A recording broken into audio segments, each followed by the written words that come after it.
Amados hermanos, al abrir el libro de Eclesiastés y escuchar la voz del rey Salomón, no nos situamos frente a un filósofo sombrío, sino ante un testigo de la verdad que recorrió todos los caminos del poder, del placer, de la fama y de las riquezas. Y se detuvo para decir a las generaciones venideras que todo lo que está debajo del sol es vanidad si se separa del Creador. El hombre más sabio después de Jesucristo alzó una advertencia, porque sus ojos vieron, su mente probó y su corazón aprendió. Desde esa cumbre de experiencia entramos en el primer misterio de la vida, porque hay personas que lo tienen todo y, sin embargo, no pueden disfrutar lo que tienen. Si posees dinero y te falta sabiduría, el dinero se te escapará como agua entre los dedos. Si te casas sin sabiduría, el matrimonio se vuelve trinchera, las palabras flechas y el hogar desierto. Si eliges pareja, socios, ciudad o inversión sin sabiduría, tus propias decisiones se transforman en el cepo que te aprisiona. Por eso, el dilema de la existencia no es tener mucho o poco, sino tener. Y además, recibir de Dios el don de disfrutar. Salomón detectó un mal bajo el cielo, muy común entre los hombres. Hay quienes reciben bienes, honra y posición. Nada les falta de cuanto desean, pero Dios no les da la facultad de disfrutar, y otros se aprovechan de lo suyo. La tragedia no es la escasez, sino la abundancia vacía. ¿Por qué sucede esto? Porque el principio de la sabiduría es el temor de Dios. Temor no es pavor servil, porque el miedo te aleja de Dios, mientras el santo temor te acerca a Él. Temor es vivir conscientes de que todos nuestros caminos están delante del Señor, que cada pensamiento, cada palabra y cada acto, a solas o en público, están a la vista de aquel que conoce perfectamente nuestra vida. Quien vive bajo esa mirada amorosa y santa se abstiene del mal aun cuando nadie lo ve, porque sabe que el Dios que todo lo ve es el que recompensa y juzga. A esas almas Dios les concede sabiduría. Y junto con la sabiduría, un privilegio precioso, aprender a gozar su porción. Escuchen esta diferencia sutil pero definitiva. Una cosa es tener y otra muy distinta es recibir la gracia de disfrutar. Puedes tener casa amplia, coche lujoso y despensa llena, y al mismo tiempo un alma hambrienta y un altar familiar apagado. También puedes conducir un cochecito viejo, vivir en una casa modesta y comer frugalmente. Y sin embargo tu corazón canta porque la paz te visita. ¿Por qué? Porque el don de disfrutar desciende del cielo. Toda dádiva buena viene de Dios. Y para el que le agrada, junto con los bienes materiales, Dios concede la alegría santa de saborearlos rectamente cuando falta ese segundo don. El primero se vuelve carga, se vuelve ídolo, se vuelve espejismo que drena el alma.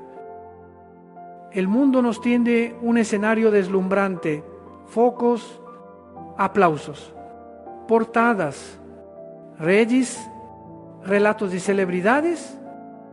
Todo pinta un paraíso de cartón. Se nos hace creer que la felicidad está en la cumbre del éxito, en el grosor de la cuenta bancaria, en el número de seguidores. Pero detrás del telón hay corazones cansados, familias rotas y noches en vela. Muchos rostros que brillan en el entretenimiento o el poder han confesado el vacío de la cumbre. Entre más alto se sube sin Dios, más vértigo se siente, porque falta la roca donde plantar los pies. El peligro no es ascender, el peligro es ascender sin respirar el aire de la presencia divina. Dios puede permitir que una persona llegue a lo que ambiciona, no para premiar la soberbia, sino para exponer el abismo del alma cuando se aleja de Él. Entonces, la misma bendición se vuelve advertencia. Lo dijo a su pueblo ayer y hoy nos lo dice. Te bendeciré, pero cuídate. Cuando la casa esté construida y el granero lleno, de no decir en tu corazón: mi fuerza y el poder de mi mano me han traído esta riqueza. Olvidar es el primer peldaño hacia la idolatría, e idolatría es el primer peldaño hacia la esclavitud. Uno puede postrarse ante el dinero, la fama, el deseo o la posición, aunque sus labios pronuncien Señor, y al postrarse ya no disfruta lo que posee, porque lo que posee se ha vuelto su amo. Hermanos, ¿cuál es la señal de que tenemos el don de disfrutar? La gratitud constante y el santo contentamiento. Quien lo tiene da gloria a Dios en días de abundancia y en días de estrechez. Se goza en la familia. No sacrifica el matrimonio ni los hijos en el altar del ruido. Trabaja como quien adora. No convierte el trabajo en ídolo. Administra el dinero con sabiduría. No deja que el dinero alimente su codicia. Puede poseer poco y disfrutar mucho, porque entiende que el sentido no yace en la cantidad de bienes, sino en la calidad de su relación con Dios. Mira un atardecer y susurra: Señor, estoy satisfecho porque te tengo a ti. El que carece del don de disfrutar vive alimentado por el susurro de la comparación y la envidia. Ve prosperar al otro y se amarga, porque mide la bendición por lo material y no por la profundidad de la paz. Se repite: solo un contrato más, una compra más, un ascenso más. Pero como quien bebe agua salada, cuanto más toma, más sed siente. Cambia la hora de jugar con sus hijos por la hora de perseguir aplausos. Cambia la mesa familiar por reuniones de interés. Cambia la oración por un inventario de logros, y de pronto descubre que conoce a muchos, pero no tiene amigos, que visita muchos lugares, pero no tiene hogar. ¿Dónde comienza la sanidad? Comienza por llamar las cosas por el nombre que Dios les da. Llamar gracia a la gracia y no mérito. Llamar codicia a la codicia y no sueño legítimo. Llamar ídolo al ídolo y no gusto personal. Y sobre todo, llamar Señor al Señor y no asistente de nuestros planes. Cuando se restaura el nombre, se restaura el orden. Y la paz comienza a recorrer los pasadizos resecos del alma. Luego, hay que reordenar las prioridades. Al amanecer, antes de entrar al mercado de la vida, entremos a la presencia de Dios. Deja que su palabra enderece el corazón, que la oración lave los pensamientos, que el Espíritu te recuerde que todo cobra significado solo bajo su reino durante el día. Trabaja como quien rinde culto. Ama a tu familia como misión. Maneja el dinero como mayordomo por la noche. Cierra la puerta y abre el cántico de acción de gracias. Si vives así, notarás algo asombroso. Lo que tienes quizá sea lo mismo, pero tú ya no eres el mismo. Y cuando tú cambias, todo cambia, porque el don de disfrutar ha descendido. Atrévete a romper con la ilusión. No permitas que las ficciones de la cultura definan tu dicha. Mira de frente la realidad bajo la luz de la palabra. Esa realidad incluye sudor y lágrimas, renuncias y decisiones, decir no a la tentación, decir sí al deber. Pero en esa realidad, Dios obra milagros silenciosos. Una mesa reconciliada, una sonrisa que perdona, una disculpa sincera, un regreso después de años errantes. No hacen ruido, pero alimentan el alma y convierten un techo ordinario en lugar de gloria. Y no te escandalices ante la severa advertencia de Salomón sobre el que vive largos años y engendra muchos hijos, pero su alma no goza del bien. No es para condenar, es para despertar. Si te ves retratado, no todo está perdido. La conversión siempre está abierta. Basta volver a Dios, coronarlo de nuevo como Señor y decir: gracias por lo que me has dado. Concédeme también el don de disfrutar como alguien que te agrada. Cuando esa oración brota, se rompe la cadena del ídolo y la paz del cielo nos visita. Amados hermanos, este primer misterio nos entrega un secreto tan sencillo como sublime: amar más al dador que a los dones. Buscar primero el reino de Dios y lo demás vendrá en su tiempo y a su manera. Entonces la alegría ya no dependerá del saldo bancario, sino de la presencia del Señor. El éxito dejará de ser un fin para convertirse en medio de servicio. Y lo que tenemos, poco o mucho, será instrumento para glorificar a Dios y bendecir al prójimo. Así gustamos desde ahora las primicias de la vida eterna en medio de la tierra. Que el Espíritu Santo grabe esta verdad en lo profundo del corazón, para que cada uno se levante, reordene sus prioridades, dé gracias y viva, de modo que las bendiciones de Dios no caigan en saco roto, sino que se vuelvan un río de frescura que riegue nuestra casa, nuestra congregación y nuestra nación.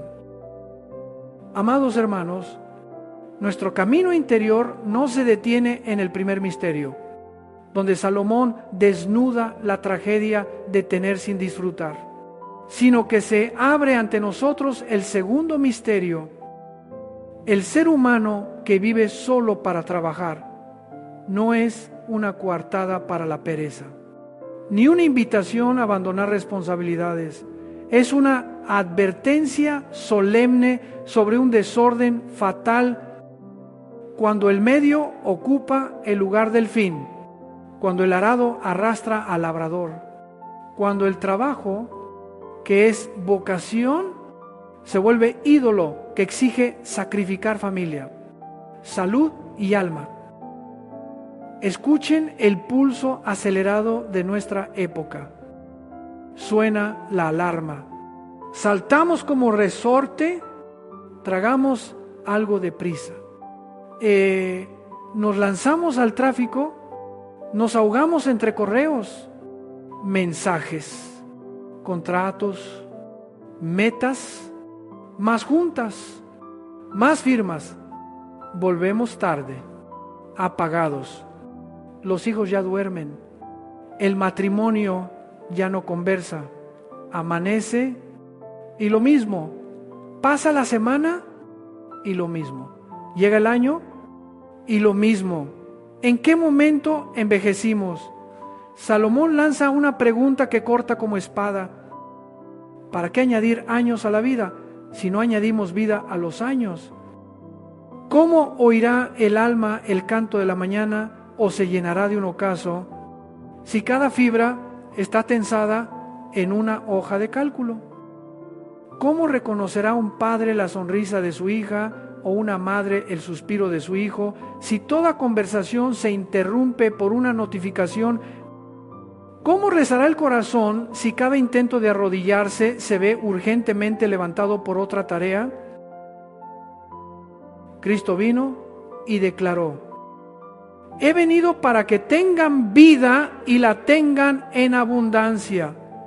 Esa abundancia no es una agenda saturada ni 1000 proyectos simultáneos, sino plenitud interior, sentido, paz, gozo y la capacidad de saborear lo pequeño como gran don. Cuando dijo que no solo de pan vive el hombre, colocó el trabajo que nos procura el pan en su sitio necesario, pero secundario, bendición, pero no Dios. El pan alimenta el cuerpo, la palabra alimenta el alma. Si comemos pan sin palabra, el cuerpo se robustece, pero el espíritu se seca. La empresa crece, pero la fe se marchita, la casa se agranda, pero el hogar se encoge. Esta es la paradoja que calcina nuestra generación.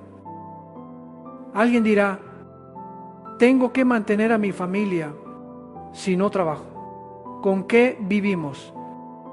Es verdad. Quien no quiere trabajar, que no coma. La Escritura honra el trabajo como dignidad. La cuestión no es trabajar o no, sino con qué corazón trabajamos, qué prioridades guardamos y a quién adoramos en medio de la jornada. Uno puede trabajar 10 horas con espíritu de adoración y, al cerrar el portátil, aún tener sonrisa para la esposa, mirada para los hijos y acción de gracias para Dios. Otro, con solo 8 horas, ya no tiene ternura que dar, porque su corazón se gastó en competencia, soberbia y ansias de aplauso. El trabajo es como el fuego en su fogón. Cocina en medio de la sala, incendia, los animales viven por instinto, comen para vivir y viven para sobrevivir. El ciervo corre para hallar pasto y huir de los colmillos. El león recorre la sabana para cazar y defender territorio, pero el hombre fue creado a imagen de Dios, no solo para subsistir, sino para vivir bien, con propósito, orientado a su hacedor. Cuando alguien reduce su vida a comer, dormir, producir, como máquina repetitiva, renuncia a su dignidad, puede ser exitoso a ojos del mundo, más bienes, más rango, mientras por dentro baja peldaños, pierde la capacidad de asombro ante la belleza, se le entumece la compasión, se le apaga la sensibilidad para oír a Dios, duerme como oso, chira como burro, corre como caballo y a veces se queja como fiera en la noche. La sonrisa huye del rostro, la risa huye de la casa, el corazón se vuelve desierto. Necesitamos un nuevo orden. Comienza recuperando el día santo de la semana y la hora santa de cada día. El día santo no es para la pereza, sino para adorar, reordenar la relación con Dios y sanar los lazos familiares. La hora santa no es el residuo del tiempo, sino la primicia, el primer minuto para que todo lo demás camine a la luz del Señor. Quien entrega la mañana a la palabra y a la oración no pierde tiempo, lo invierte, navega con viento a favor, trabaja más certero por la luz del discernimiento, reacciona menos iracundo porque la paz guarda su interior. Luego está la familia, el tesoro más grande confiado por Dios. El hogar no puede seguir siendo el punto de descarga de las obras de energía. El padre ha de agendar citas con esposa e hijos como con sus clientes, porque la familia no es parte interesada a la que reportar, sino relación sagrada que cultivar. Una tarde en el parque, una cena sin teléfonos, una hora de lectura con los niños, un paseo con la esposa. Cosas pequeñas cargadas de gracia sanadora. Dios hace milagros silenciosos a través de hábitos ordinarios. El padre que se sienta en el suelo a armar bloques con su pequeño es el sacerdote del hogar ofreciendo el holocausto del tiempo. La madre que cocina en paz es la artista que perfuma la casa con amor. El matrimonio que ora tomado de la mano antes de dormir es pastor el uno del otro, cruzando juntos el valle oscuro. Más de uno dirá, intento organizarme, pero el trabajo se entromete. Aprende entonces a decir no santo, no por pereza, sino por fidelidad a lo más importante. Un buen mayordomo no abre la bodega a todas las demandas, protege lo que su Señor le confió. Alma, matrimonio, hijos, esa es la herencia. Si un ofrecimiento brillante exige vender la hora de oración, si un contrato jugoso exige abandonar la mesa familiar, si un proyecto prometedor exige torcer la integridad, dejó de ser bendición. Es tentación. El maligno rara vez llega con rostro monstruoso. Suele disfrazarse de oportunidad de oro, cuyo precio es doblar la conciencia o romper la disciplina espiritual. Otro síntoma de que el trabajo se sentó en el trono, la envidia del bien ajeno. Ves prosperar a tu hermano y frunces el ceño. Miras el vestido de tu hermana y murmuras. Observas a una familia de vacaciones y ridiculizas. La raíz es medir la bendición por lo material, ver a Dios como cajero automático y el éxito como medida de valor a la luz del reino. Entendemos, a uno Dios llama a ir rápido, a otro a ir profundo, a uno 5 talentos, a otro 2, a otro 1. Lo que el Señor busca no es el monto, sino la fidelidad. Al fiel en lo poco se le confía lo mucho, no porque Dios premie cifras, sino porque un corazón fiel soporta cargas sin arruinarse por dentro. ¿Cómo entonces ser diligentes sin ser esclavos? Triunfar sin soberbia, avanzar sin perdernos. Primero, redefiniendo el para qué del trabajo. Si es por fama, te agotarás. Si es por dinero, te cansarás. Si es por competir, te desgastarás. Si es por amor a Dios y servicio al prójimo, te fortalecerás. Cada proyecto es ocasión de adoración. Cada cliente, un prójimo a amar.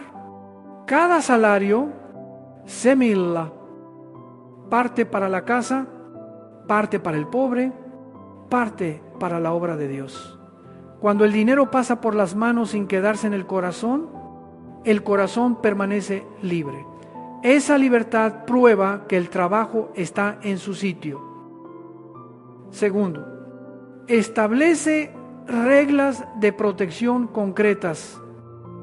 Un día a la semana sin horas extra, una franja nocturna sin pantallas, una hora matinal para la palabra y el cuerpo, descansos programados para reparar vínculos, pacta un acuerdo familiar, prioridad al diálogo, respeto al sueño, revisar juntos el gasto, fijar tiempos de servicio comunitario. No son cadenas, son barandales. Nadie camina eternamente por la cornisa sin caer. La devoción prudente sabe retroceder un paso para avanzar seguro. Tercero, aprende el arte de ofrecer y soltar. Ofrece tu tarea para que Dios la santifique. Suelta el control para que reine la paz. Muchos se evaporan por querer sostener el cielo con sus manos. Olvidan que solo Dios gobierna el destino. Nosotros colaboramos. ¿Quién sabe parar a tiempo y entregar el resto al Señor? Duerme bien. El sueño en paz es un salmo de fe. No pocas familias se sanan porque el esposo apaga el ordenador a las 10 o la esposa deja el móvil media hora antes de dormir para conversar. Pequeños gestos, grandes frutos. El demonio aborrece lo que da paz. El espíritu se complace ahí. Cuarto, redescubre los gozos pequeños. Una taza de té saboreada, una página leída con calma, una escapada cercana sin ruido. Mirar la lluvia con los hijos, no exigen mucho dinero, exigen presencia. Y la presencia es el lujo más escaso en la era de la distracción. Cuando estás presente, los tuyos se saben amados. Cuando estás presente, oyes a Dios en los susurros de lo cotidiano. Cuando estás presente, el enojo pierde su poder porque la paz ya allanó el camino. Quinto, agradece las estaciones por las que Dios te conduce. Hay escasez y hay abundancia. Hay correr y hay reposar. Hay sembrar y hay cosechar. El sabio no pretende convertir el invierno en verano. Aprende a abrigarse y almacenar. Si Dios te eleva, sé humilde y generoso. Si te hace retroceder, sé sereno y fiel. Así, el trabajo no te arrastra como barca sin timón en tormenta, sino que te haces marinero que mira las estrellas para orientarse. Salomón también señala un desvío peligroso. Quien vive solo para trabajar pierde el gusto por el bien y, aun si vive largo y tiene muchos, su alma queda vacía. En el primer misterio vimos tener sin gozar. En el segundo vemos hacer sin vivir. Raíz común, ausencia de relación diaria con Dios. Salir del cuarto sin haberlo buscado es entrar a batalla sin armadura. Acabar el día sin darle gracias es pasar de largo ante el banquete de la gracia.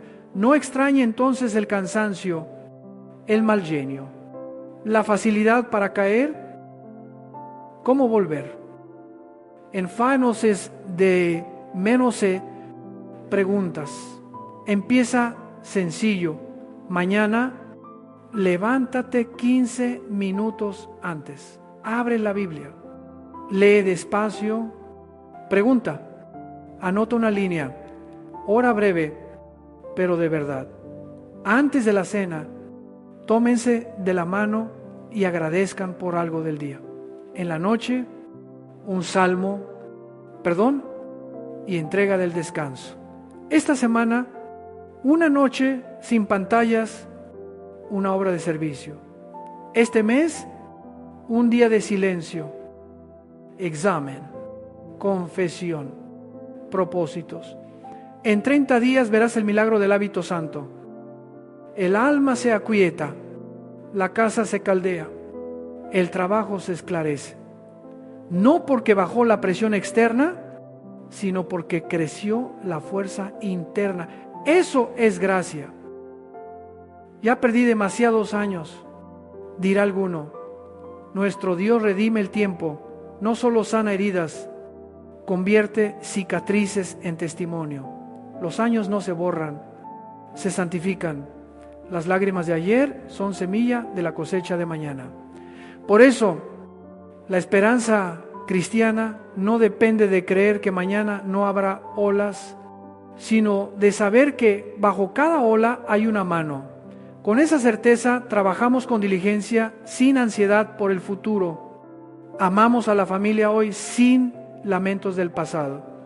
Oramos con fervor sin exigir respuestas inmediatas. Y una advertencia amorosa: no uses la ciencia o el argumento como escudo para evadir la voz de Dios. La ciencia es noble, regalo de Dios para explorar el orden de su creación, pero no responde a las 3 preguntas de humanidad. ¿De dónde venimos? ¿Quiénes somos? ¿A dónde vamos? Cuando convertimos trabajo, investigación o ascenso en sentido último, les pedimos lo que no pueden dar. El fruto es frustración y amargura. Solo la revelación, la palabra que brilla en Jesucristo, habla del origen, identidad y destino. Cuando reconocemos quién habla, oímos bien lo que se dice. Deja entonces que el trabajo dé testimonio del Creador y no que ocupe su trono en el corazón. Amados hermanos, el segundo misterio nos llama a salir del carrusel sin alma y entrar en el ritmo del Espíritu. Trabaja como libre, no como esclavo. Triunfa como siervo fiel, no como altivo. Progresa como peregrino, no como desterrado. Así, cada proyecto logrado será un cántico de gratitud. Cada fracaso, escuela de humildad. Cada premio, oportunidad de generosidad. Sobre todo, cada atardecer podrás abrir la puerta con una sonrisa, sabiendo que en esa sala te espera la gracia de Dios en la mesa, en el sofá y en los corazones de los tuyos. Que el Espíritu Santo nos conceda el valor de reordenar la agenda, sostener hábitos santos, romper las cadenas del rendimiento idolátrico y abrir manantiales de paz en el hogar. Que nos enseñe a trabajar de todo corazón como para el Señor y a detenernos a tiempo como hijos que permanecen en la casa del Padre. Que nos forme en cosechar con humildad, compartir con largueza y descansar confiados, y que nos lleve por la senda estrecha de la sabiduría, el equilibrio entre diligencia y adoración, entre responsabilidad y descanso, entre planificación y abandono en Dios. Desde aquí levantamos la mirada hacia el tercer misterio que aguarda cuando el hombre anhela respuestas a las grandes preguntas, pero toca solo la puerta del intelecto y no se rinde ante el Todopoderoso. Allí Salomón interpelará nuestra alma para regresarnos a la revelación. Antes de avanzar, quedémonos un instante en silencio y preguntemos con honestidad: ¿trabajo para vivir o vivo para trabajar? ¿Mantengo el trabajo en su lugar o ya ocupa el trono del corazón? ¿Sigo oyendo la risa de mis hijos y la voz de Dios en el cuarto secreto, o solo escucho el timbre de las notificaciones? La respuesta sincera de hoy puede ser el amanecer de una verdadera mañana. Amados hermanos, el tercer misterio se nos abre como una encrucijada entre inteligencia y fe. El ser humano tiene sed de respuestas. Interpela los dolores de la historia, se enfrenta a lo incontrolable y queda ante la pregunta suprema: ¿quién me enseñará qué es el bien bajo el sol y qué será después de mí? Salomón, con ojos que ya han visto la vanidad, no desprecia la inteligencia humana, pero la coloca en su sitio. La razón es instrumento precioso. La revelación es la fuente. Cuando exigimos a la ciencia que responda preguntas que solo la revelación puede responder, el desenlace inevitable es frustración y amargura. La ciencia puede medir la velocidad de una estrella, pero no puede medir el vacío de un alma. Puede operar un corazón, pero no puede sanar un corazón infiel. Puede trazar el mapa del genoma, pero no puede regalarnos una razón digna por la cual sacrificarnos. Hay preguntas que arden en la noche. ¿Por qué tiembla la tierra? ¿Por qué un accidente arrebata a un niño? ¿Por qué el justo sufre mientras el inicuo parece vivir en paz? Si estas preguntas no se colocan bajo la luz de Dios, el hombre suele tomar dos caminos: o se enfurece y acusa al cielo, o se cierra y finge no necesitar sentido. Ambos senderos secan el alma. La sabiduría no consiste en sofocar las preguntas, sino en llevarlas ante aquel que todo lo sabe, y seguir caminando en humildad hasta que Él conceda entender. La fe no destruye la inteligencia, la consagra. La fe no es anestesia, es luz para avanzar cuando la neblina cubre la vista. El testimonio de Job brilla para nuestra generación como un espejo diáfano. Perdió hijos, bienes y honor. Recibió calumnias y acusaciones, y sin embargo guardó su integridad. Aunque el Creador me desmenuce, en Él esperaré. Esta es la definición de una fe adulta. Continuar siguiendo al Señor aún sin explicaciones. El inmaduro dice: explícame para creer. El maduro afirma: seguiré creyendo y entonces entenderé. En los caminos de Dios, la claridad suele venir después de la obediencia. Cuando el hombre recorre hasta el final la senda de la confianza, descubre que detrás de cada pérdida había un sentido que antes no tenía hondura para percibir. Salomón advierte también una tentación sutil: cambiarle el nombre a la realidad moral. Si Dios llama pecado a algo y tú lo rebautizas, gusto personal, no haces menos tóxico el hecho, solo adormeces la conciencia. Si Dios llama bienaventuranza a la fidelidad y tú la llamas anticuada, no profanas menos el matrimonio, solo lo vuelves menos firme. Si Dios llama verdad a la luz y tú la reduces a una opinión más, no adelgazas la oscuridad, solo pierdes agudeza de mirada. Renombrar las cosas a nuestro antojo es sentarse en el trono del juez. Solo cuando humildemente aceptamos los nombres que Dios ha dado, el orden se restaura y la bendición encuentra camino hacia nuestra vida. Habitamos un mundo donde las muchas palabras multiplican la vanidad. Debates encendidos, redes en ebullición, algoritmos que premian el grito antes que la verdad. Salomón sentencia: muchas palabras, más vacío. No porque la verdad carezca de razones, sino porque si el corazón se inclina a la rebeldía, toda razón se distorsiona. En ese estado no necesitamos un tuit más afilado, sino un corazón más blando ante Dios. Con el corazón sometido, la mente se ilumina. Con el corazón rebelde, la mente se convierte en arma contra la verdad. Por eso, el primer trabajo del que busca la verdad no es caminar 1000 millas, sino arrodillarse un minuto más. Algunos dicen: creeré cuando Dios me explique todo, obedeceré si me garantiza que no sufriré.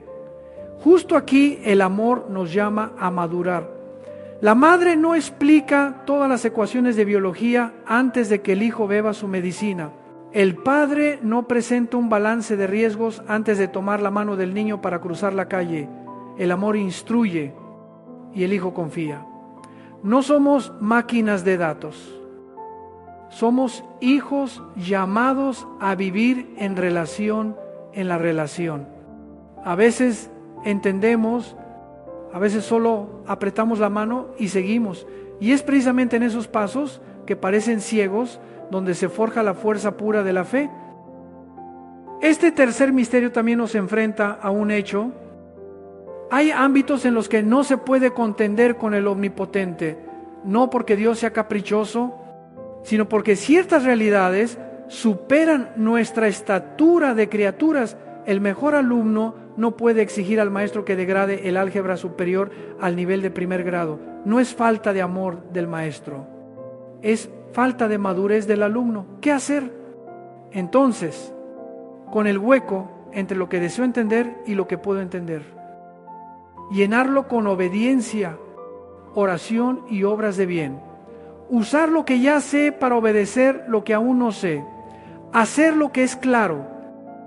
Amar a Dios y al prójimo. Decir verdad.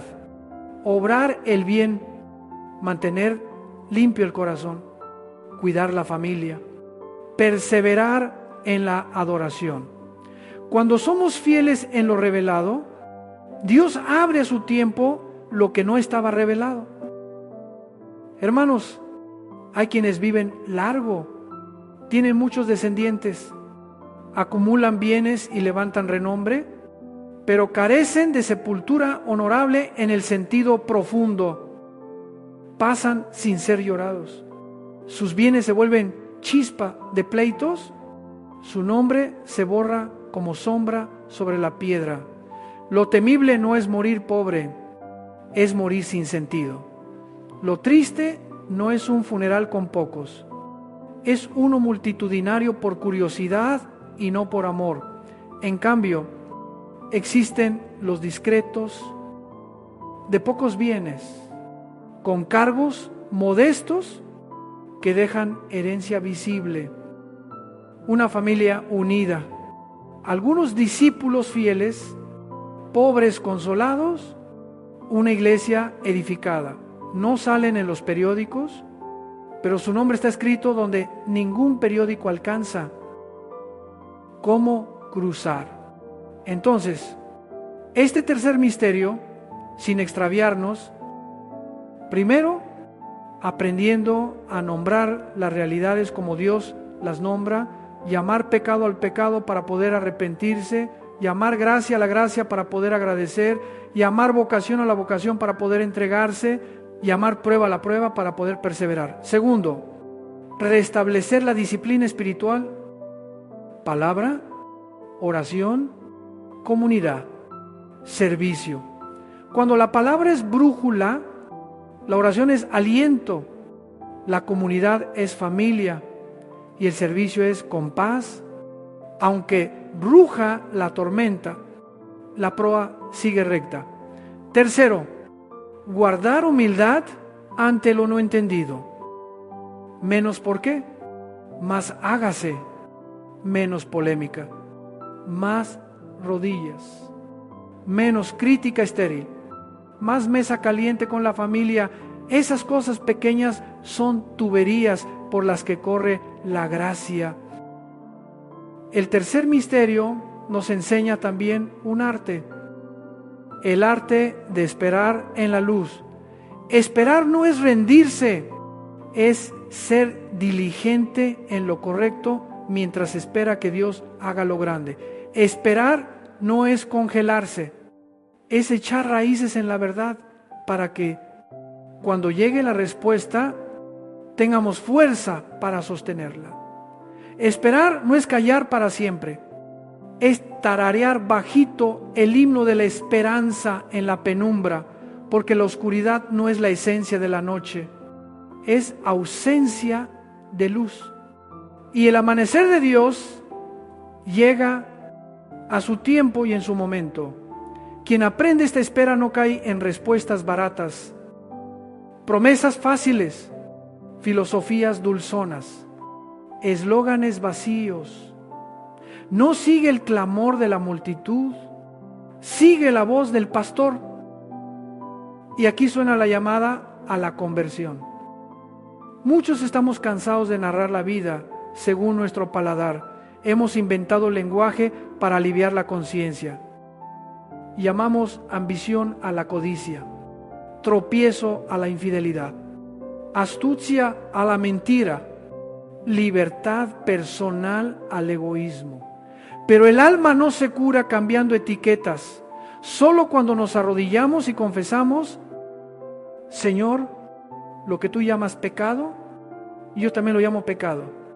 Lo que tú llamas santo, yo también lo llamo santo. La sangre de tu Hijo nos limpia. La confesión no es deshonra, es abrir la puerta al médico del cielo. Hoy, si oyas su voz, no endurezcas el corazón. Volvamos a lo sencillo y potente. Leer la palabra como hambriento que come pan, orar como sediento que bebe agua, adorar como peregrino que por fin halla su tienda, vivir rectamente como quien sabe que habrá un día ante el tribunal, amar la familia como el bien más preciado, trabajar como mayordomos, compartir como perdonados, permanecer firmes como ciudadanos de un reino inconmovible. Así, aunque el enigma no esté resuelto, el alma estará en paz. Aunque aún corran lágrimas, el sentido brotará. Aunque el camino conserve sus curvas, la mano de Dios irá asida a la nuestra. Amados hermanos, los 3 misterios se resumen en una sola invitación: no ames los dones por encima del dador. Primer misterio: no idolatres el medio por encima del fin. Segundo misterio: no entrones la razón por encima de la revelación. Tercer misterio: devolvamos a Cristo el trono del corazón. Permitamos que el Espíritu Santo reordene nuestra casa. Hagamos de la palabra el metro de cada decisión. Entonces veremos el prodigio. Las riquezas vuelven a ser instrumentos y no cadenas. El trabajo. Liturgia ipsilon, no tirano. Las preguntas. Escalera hacia la fe y no abismo que devora la esperanza. Ahora, entremos juntos en un momento de oración. Quien está cargado por el futuro, colóquelo en las manos del Señor. Quien vive enredado en pecados que ha maquillado con otros nombres, tenga el valor de llamarlos por su nombre y pedir perdón. Quien tiene sed de respuestas, pida la gracia de la fidelidad para seguir caminando hasta que Dios abra. Padre, Señor del cielo y de la tierra, te damos gracias por la sabiduría que hablaste por medio de Salomón y por la luz perfecta que es Jesucristo. Danos un corazón temeroso de ti para no amar los dones más que al dador. Danos disciplina espiritual para que el trabajo no nos robe el alma. Danos humildad para llamar a cada cosa como tú la llamas. Límpianos con la sangre de tu Hijo. Santifica nuestras familias. Usa nuestra vida como testimonio de verdad y misericordia en medio de esta época confusa. Concédenos caminar cuando no entendemos, perseverar cuando somos probados y alegrarnos al ver fluir tu gracia. Todo lo entregamos en el nombre santo de Jesucristo, nuestro Señor. Amén.